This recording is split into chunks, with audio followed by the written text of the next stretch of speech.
올해 5.18 기념일 당일에는 광주 어디에서나 시내버스나 지하철 등 대중교통을 무료로 이용할 수 있게 됐습니다.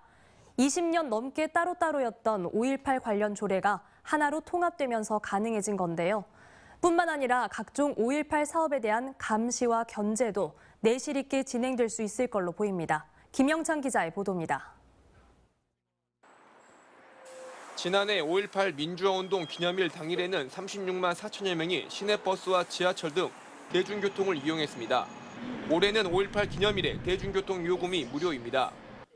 광주시가 5.18의 의미를 되새기고 5.18 묘역과 사적지 등을 찾는 방문객들의 교통 편의를 위해 이같이 한 겁니다.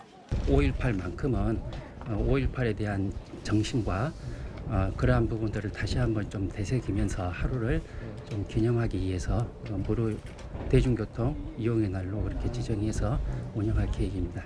투입된 예산은 2억 8천만 원으로 광주시 5.18 민주화운동 정신계승 기본조례에 따른 겁니다. 이 조례는 5.18과 관련해 뿔뿔이 흩어졌던 11개 조례가 하나로 통합돼 만들어졌습니다.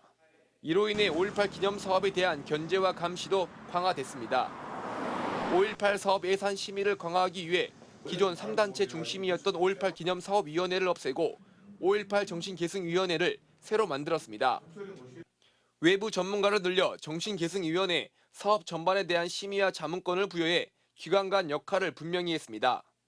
위원회 구성도 기존보다 2배로 늘어나 30명으로 꾸려집니다. 이에 따라 광주시와 5.18 기념재단 등은 정책협의회를 정례적으로 열고 5.18 기념사업이 종료된 후에는 반드시 경과보고회를 열어야 합니다.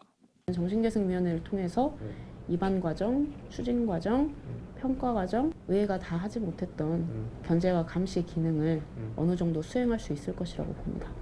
또 5.18 정신계승과 기념사업의 기본 방향을 재정립했고 5.18 정신의 헌법 전문 수록에 대한 광주시의 책임을 명문화했습니다.